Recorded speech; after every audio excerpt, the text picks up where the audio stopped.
Senator, the environmental law, my name is Brad Fluetsch, Alaska Internet Network.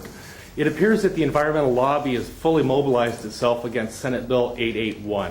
Would you please describe the benefits of Senate Bill 881, the Sealaska Land Bill? Thank you. We've got enough bills going on.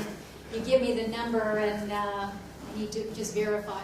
The Sealaska Lands Bill is legislation that I have been working along with other members of the delegation in an effort to provide equity to the shareholders of Sealaska.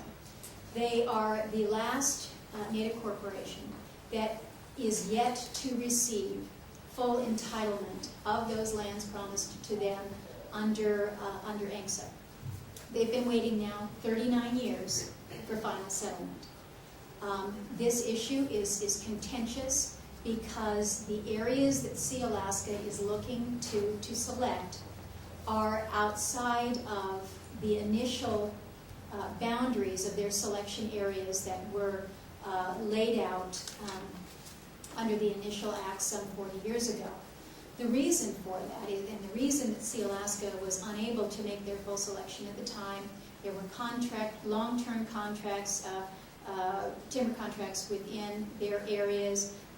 Much of the lands that they would have been able to select are literally underwater. There's a multitude of different reasons.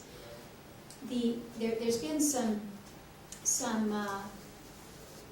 I guess concern that somehow or other Sealaska is getting something extra, something that they're not entitled to.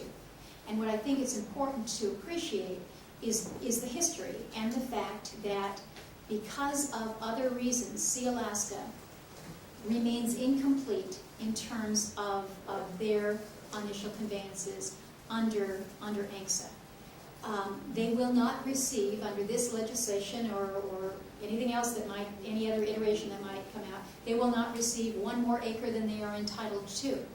But what happens is, as they're looking to select their acreage, it is in areas where you have had you've had communities, you've got roads that have been built, you've got people that have been using the land for various purposes, whether hunting or fishing, and they're like, well, wait, this is ours, we've been doing this. So it has created tension, most certainly, and we recognize that.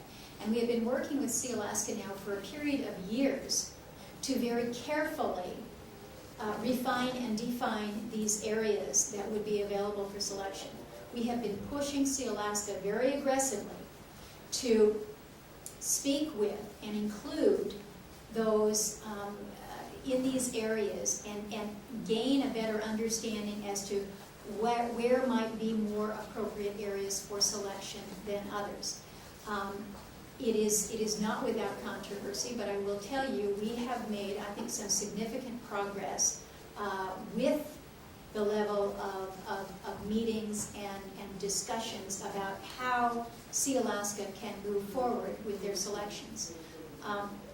We've got a bill that has been introduced, but as a freestanding bill, it is one that we are continuing to work on, continuing to take input, continuing to try to address the issues of access, which are absolutely critically important, the issues of making sure that from an environmental perspective, these are the best selections, and from the perspective of ensuring that you have a level of economic activity in Southeastern that is allowed to continue.